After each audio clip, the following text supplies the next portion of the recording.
Bolivia.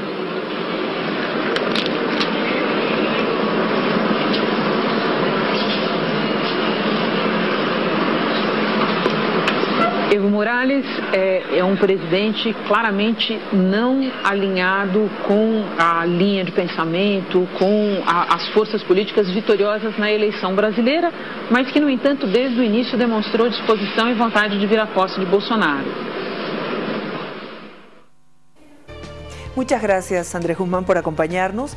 Escuchabas el relato de la televisión en el Brasil, ¿no? El presidente no alineado. Cada vez Evo Morales está acudiendo a eventos de esta naturaleza donde no encuentra a los amigos como en otras oportunidades. Bienvenido, buenas noches. Así es. Buenas noches, Jimena. Gracias por la invitación y feliz año nuevo. Gracias, Andrés, igual.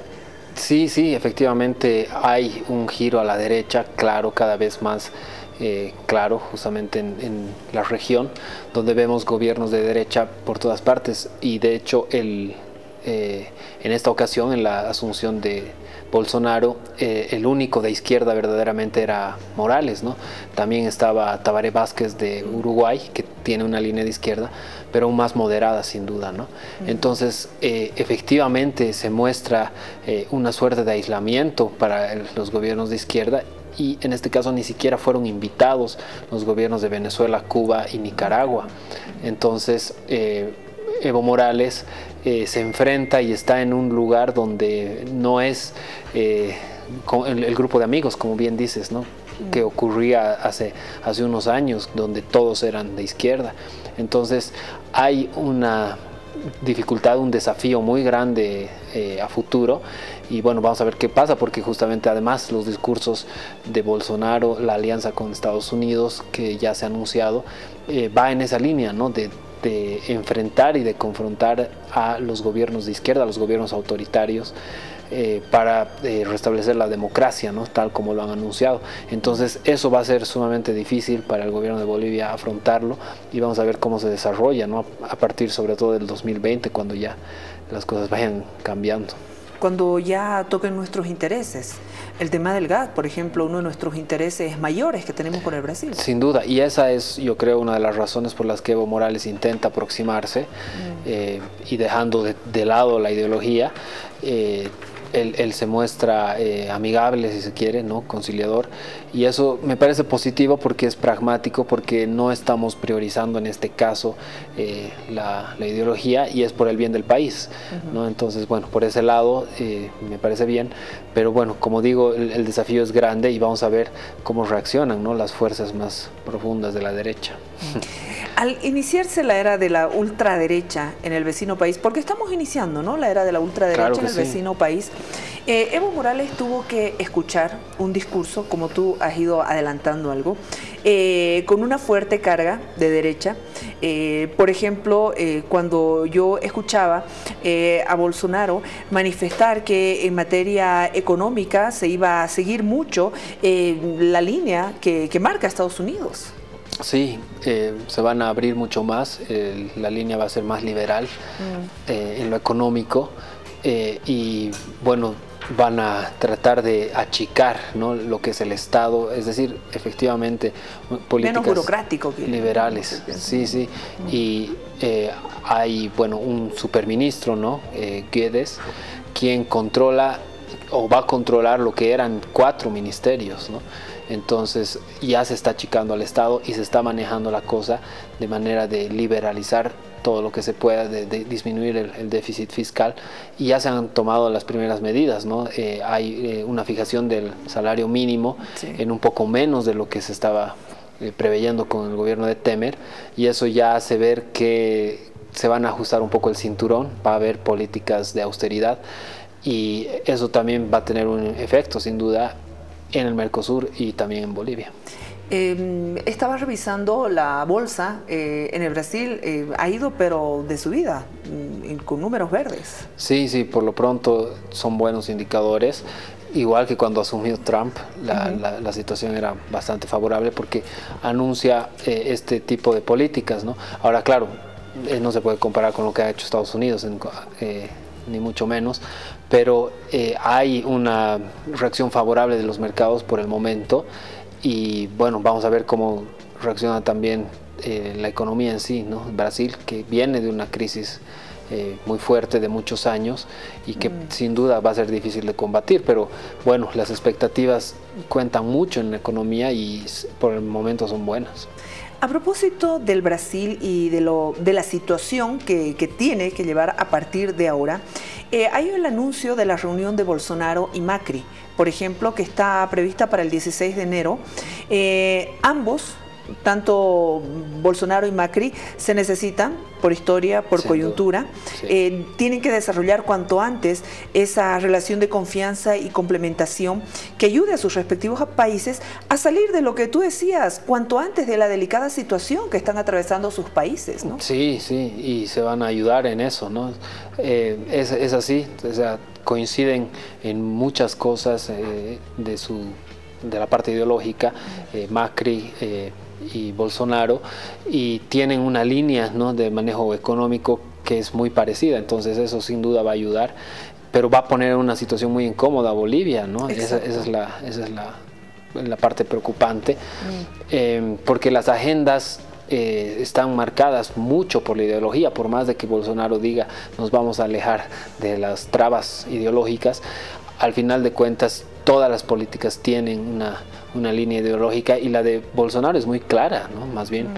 Entonces vamos a ver cómo se desarrolla todo esto y no solo es Argentina, sino también es Chile y bueno, todos los países, ¿no? Colombia, Perú, Paraguay tienen gobiernos de derecha, entonces por eso va a ser difícil para Bolivia salir del paso y estar a la altura, ¿no?, de las reuniones y de todo lo que vaya a ocurrir. Por eso lo que viene es un desafío grande y bueno, vamos a ver cómo se lo maneja, porque en lo político también hay ciertas diferencias. Por ejemplo, en la parte de los derechos de del grupo LGTBI, sí, no es el mismo en Brasil que en Chile o en Argentina, donde hay más aceptación, ¿no? Una de las primeras medidas justamente de Bolsonaro ha sido retirar a este grupo LGTBI de los grupos minoritarios a los cuales hay que respetar sus derechos humanos. Entonces es ya una señal muy, muy dura, muy a contrapelo de lo que ha sido la tendencia en la región, y eso también marca una línea que es extrema, sin duda es una línea dura. Por ejemplo, en el caso de Brasil y Argentina, que son nuestros principales clientes en el tema del gas, sí, ambos presidentes tienen un inocultable perfil común, que han llegado al gobierno impulsados por una sociedad que ha estado hastiada del populismo, de la pobreza, de la inseguridad, la corrupción. Para muchos son los emergentes de nuevas formaciones políticas en los que los votantes han depositado su confianza para que los saquen de décadas de frustraciones, ¿no? Entre esos dos, la fuerza de los dos. Sí, sí, es el caso de Argentina y Brasil, que justamente vienen de gobiernos de izquierda, ¿no? Los gobiernos de Lula, Dilma en el caso de Brasil, los gobiernos de los Kirchner en el caso de Argentina, sin duda han llevado a eso, ¿no?, un hastío, como bien dices, de la corrupción y del mal manejo económico, ¿no? No es el caso de Bolivia, ¿no? Porque si bien tenemos temas de corrupción en abundancia, el tema económico en realidad se ha mantenido bastante estable. Entonces esa es, digamos, que la fortaleza del gobierno de Morales, que hasta ahora se mantiene así, ¿no? Que no hay ese hastío en ese sentido, ¿no? Con la corrupción es otra historia, sin duda, y otros temas. Pero vamos a ver, ¿no?, qué pasa. Va a haber mucha presión para la continuidad del gobierno de Evo Morales a partir de esas líneas de política que ya se están gestando y de de lo que es, ¿no?, la configuración de las fuerzas dentro de Sudamérica, ¿no?, con estos populismos de derecha que sin duda van a afectar al desarrollo de todo lo que es el tema político y económico. A la hora de negociar estamos en desventaja. Tenemos que bajar el tono en materia de política exterior porque la nueva reconfiguración geopolítica de la región con una presencia de la derecha en expansión aparentemente no le preocupa al gobierno de Evo Morales. Aseguran que va a haber una capacidad de dialogar, construir propuestas, pero no tenemos más alternativas en política internacional. Sí, bueno, hemos estado en desventaja siempre por ser una economía más débil en relación a nuestros vecinos, pero claramente durante la época de la izquierda había un contexto favorable, ¿no? Y no solo en el tema político, sino también en el tema de los precios de las materias primas. Ahora todo ha cambiado, ¿no? Es totalmente desfavorable en ambos ámbitos, y eso va a ser difícil de contrarrestar, ¿no? El gobierno de Bolivia está apelando al endeudamiento para mantener la bonanza, si se quiere. Pero bueno, eso va a tener un límite, ¿no? Y es ahí donde vamos a poder ver la capacidad de los políticos para enfrentar esto y también de la resiliencia misma de todo el país. Finalmente, Andrés, hay un tema que tenemos mucha relación con el Brasil. Tenemos la frontera más grande, más larga. Bolsonaro es un militar y obviamente tiene mucho poder con las Fuerzas Armadas, los temas de seguridad, él ha asegurado, y parte del éxito de su campaña ha sido luchar contra la inseguridad, contra el narcotráfico y toda esa frontera que tenemos. ¿Cómo nos va a afectar? Sí, es un tema muy importante porque además dentro de Brasil hay muchas críticas, ¿no? a cualquier entendimiento con Bolivia porque justamente hay cuestionamientos, ¿no? respecto a los vínculos que existen con el narcotráfico, y eso en el tema fronterizo está latente. Es una frontera gigante, ¿no? de más de 3.000 kilómetros, que es también muy difícil de controlar porque además está en la selva, gran parte de ella. Entonces eso es un elemento que realmente va a ser muy difícil, pero en ese sentido también nos necesitamos, ¿no? Es decir, tiene que haber una complementariedad para el control del narcotráfico y del crimen organizado que está en la frontera entre ambos países, y eso va a ser obviamente una tarea que se tiene que llevar en conjunto, ¿no? Por ese lado, tal vez sí Bolsonaro lo tome más pragmáticamente y sí se acerque al gobierno de Bolivia para tratar de llevar todos estos temas, ¿no?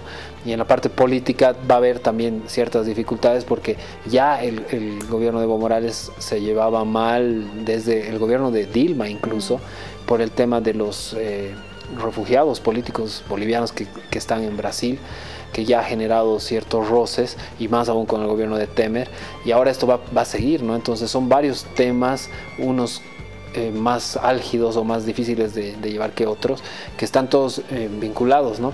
Y principalmente ahí obviamente entra el tema del gas, que vamos a tener que renegociar los contratos, y eso es importantísimo, no solo para Bolivia, también para Brasil, que dependen en buena medida del gas boliviano. Entonces tiene que haber una suerte de pragmatismo que salve en cierta forma la situación. Espero que sea así, y bueno, ya vamos a ver qué es lo que pasa. Bueno, veremos cómo avanza el carácter pragmático o los dogmatismos ideológicos. Sí, ¿no?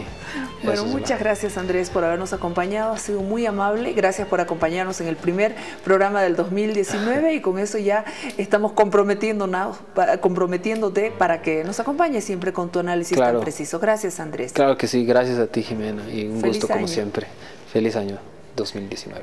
Muchas gracias, Andrés Guzmán, internacionalista, acompañándonos precisamente con este tema. Nuevamente a la unidad móvil. Adelante con la rejilla, por favor.